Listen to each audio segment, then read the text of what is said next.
Hiya. Right, I'm going to do a video. This is a repeat video, but a bit more in depth. This is a Subaru Impreza WRX 2004 model. It has the EJ205 engine in it, which is a 2 litre blob-eye. Okay.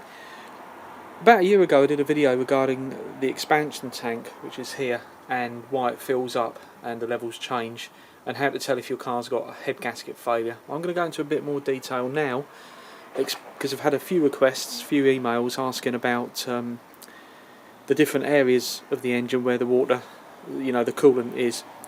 So this is your primary header tank, okay? Now this is where you fill the system up from. Now I'm going to do each tank, and then I'm going to do what to look for. In order to check if you've got HG failure on one of these engines, in here you'll have like a mayonnaise-y white substance. It's going to be evident on the bottom of the cap. The reason for that is water has gone through past the head gasket and is mixing with the engine oil, and water and oil are not miscible, so it will cause like a white mayonnaise-y substance as it heats up and goes through the engine. So if you've got like mayonnaise, brown or white mayonnaise around here and in here, okay, that's a very good sign that you've got HG failure, head gasket failure. Okay, now the level of this should be up to there.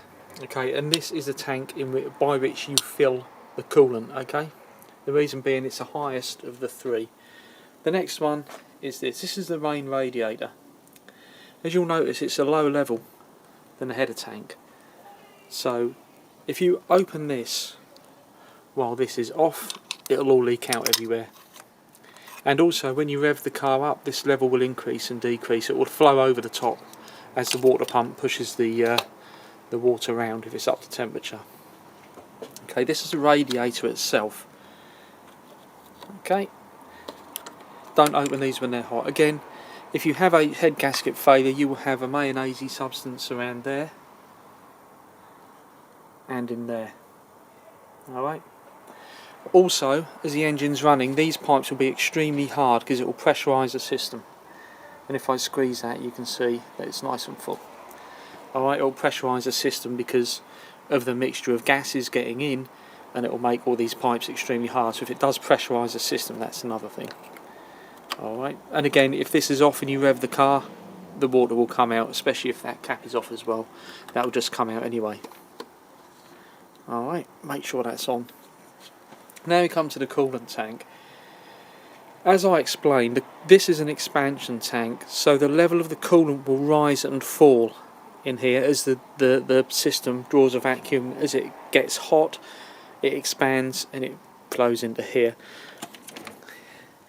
Okay, again, if you've got a mayonnaise-y substance in there, or small champagne bubbles forming, again, it is an example you might have head gasket failure. Another way to check is to remove this engine oil filler cap, check underneath, check inside there, and also to pull the dipstick.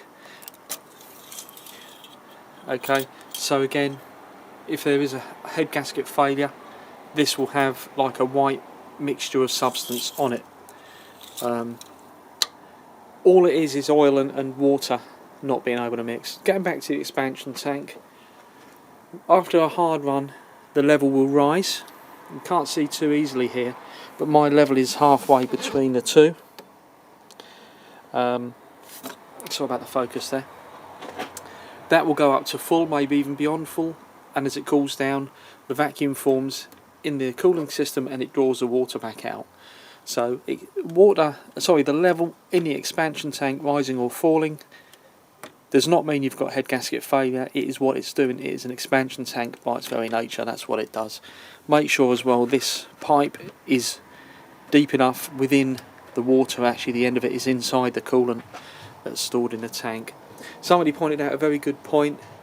If you do, you will have bubbles in here. They will be large bubbles as the vacuum forms and as it draws the water out and as the air sort of balances. But if a seal on one of these caps is old or perished, then you may well get bubbles forming in here, quite a few bubbles, but You can check the seals, it's quite easy to check if they're okay. If they're split, broken, perished, then obviously they're not. But in this case, there's nothing wrong with that seal at all. Okay, what you would need to do if you do suspect you've got head gasket failure on one of these, get a sniff test done, where they put something into here, they let the car warm up and it detects the hydrocarbons mixing with the water coming out, and it'll indicate head gasket failure. I think that's about it. If you've got any questions at all, send me an email, send me a question, put a question in the comments below. I will link to my previous video which had a lot of wind. I've just got dogs barking on this one. It was a bit windy, it was a bit kind of amateurish, but this has been done in one hit as well, one cut. So just send me any questions you've got and I'll do my best to answer them. I am not an expert on these engines, because for the simple virtue of the fact I've had this car a few years and I have serviced it, I have worked on it, but it's not a Mitsubishi, so there you go. So bear that in mind. The coolant I use is the same, it's the Fuchs Maintain Fricafin. Okay, brilliant stuff, it's a concentrate, very good quality coolant. You get what you pay for with coolant, I would recommend that. Okay, that's better than the Subaru coolant that you have to buy from the main dealer. It's slightly cheaper, but it is a much better product. Okay, so I hope you enjoyed that. Give us a thumbs up, give us a like, subscribe, have a look at my other video that I did covering the same kind of subject but not as in depth.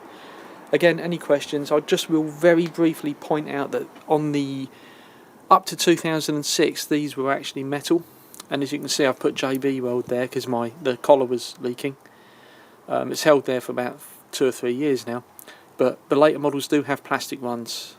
The metal ones do tend to rust, so if you are losing coolant, that is the first place you need to check, that you haven't got a coolant leak out of a metal tank that's rusted through. Okay, I think that's it. So yeah, as I say, any questions, just fire them off. And take care, and see you on the next one.